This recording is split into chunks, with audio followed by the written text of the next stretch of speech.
ഞാനിപ്പോൾ നിൽക്കുന്നത് ഡാളസ് എയർപോർട്ടിലാണ്. നമ്മൾക്കെല്ലാവർക്കും അറിയാവുന്നതുപോലെ ബിലീവേഴ്സ് ഈസ്റ്റേൺ ചർച്ചിൻ്റെ പ്രഥമ അധ്യക്ഷൻ ബിഷപ്പ് കെ.പി. യോഹന്നാൻ അല്ലെങ്കിൽ യൂഹാനോൻ മർത്തനാസ്യൂസ് അദ്ദേഹത്തിൻ്റെ അപ്രതീക്ഷിതമായ വിടവാങ്ങൽ ആയി ബന്ധപ്പെട്ട് ഇന്ന് നടക്കുന്നതായ വ്യൂവിങ്ങിൽ പങ്കെടുക്കുവാൻ വേണ്ടിയാണ് ഞാൻ വന്നിട്ടുള്ളത്.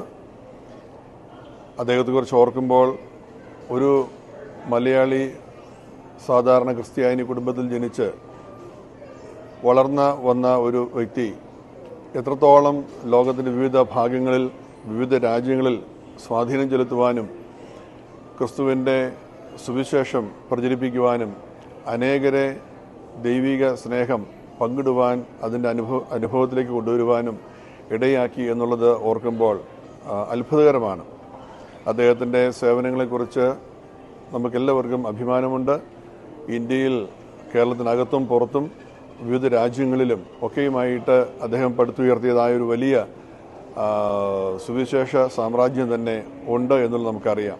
അദ്ദേഹത്തിൻ്റെ അപ്രതീക്ഷിതമായ വിടവാങ്ങൽ ഓരോ മലയാളി ക്രിസ്ത്യാനിക്കും ദുഃഖകരമാണ്. പ്രത്യേകിച്ച് അദ്ദേഹവുമായി ബന്ധപ്പെട്ട് സുറിയാനി സഭയുടെ പരിശുദ്ധ പത്രികീസ് ബാവായിൽ നിന്നും അനുശോചന സന്ദേശം ഓൾറെഡി കൊടുത്തിട്ടുണ്ട്. ബലഹീന ഞാനും ഇന്ന് പരിശുദ്ധ പിതാവിൻ്റെ അനുശോചനം അവിടെ അറിയിക്കുവാൻ പോകുകയാണ്.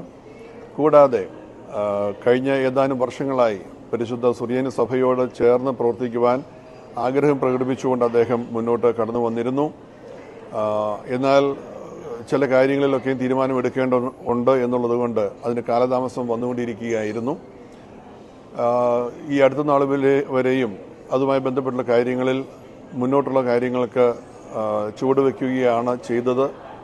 അപ്പോൾ തന്നെ സുനഹദോസിൻ്റെ ഒരു പ്രത്യേക കമ്മിറ്റി രൂപീകരിച്ച് അവരുടെ ബിലീവേഴ്സ് ചർച്ചുമായുള്ള ബന്ധം എങ്ങനെയായിരിക്കണം എന്നുള്ളതിനെക്കുറിച്ച് ഒക്കെ ഉള്ള കാര്യങ്ങളിൽ ചർച്ചകൾ നടന്നുകൊണ്ടിരിക്കുകയായിരുന്നു. ഈ സമയത്ത് അദ്ദേഹത്തിൻ്റെ ഓർമ്മയിൽ നമിക്കുകയാണ്. കാരണം ഞാനും ഇവിടെ 2016 അദ്ദേഹത്തിൻ്റെ ഡാളസുള്ള ആസ്ഥാനത്ത് വരുവാൻ സന്ദർശിക്കുവാൻ ഒരു അവസരം ലഭിച്ചത് ഈ സമയത്ത് ഓർക്കുന്നു.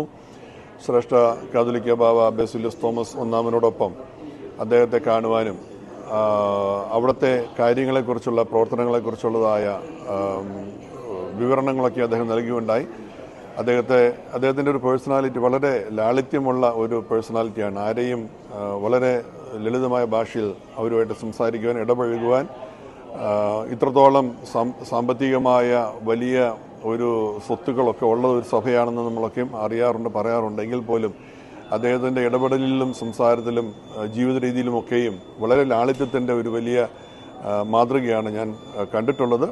അദ്ദേഹത്തിൻ്റെ വിയോഗം ആ സഭയ്ക്ക് പൊതുവായിട്ട് നമുക്ക് എല്ലാ മലയാളികൾക്കും ഒരു ദുഃഖകരമാണ് എന്നുള്ള സംശയമില്ല. ബിലീവേഴ്സ് ചർച്ചിൻ്റെ എല്ലാ വിശ്വാസ സമൂഹത്തോടും ഉള്ളതായ നമ്മുടെ പ്രാർത്ഥനയും അനുശോചന ഈ സമയത്ത് രേഖപ്പെടുത്തുന്നു. അദ്ദേഹത്തിന് നിത്യശാന്തി ദൈവം നൽകട്ടെ എന്ന് പ്രാർത്ഥിക്കുകയും ചെയ്യുന്നു.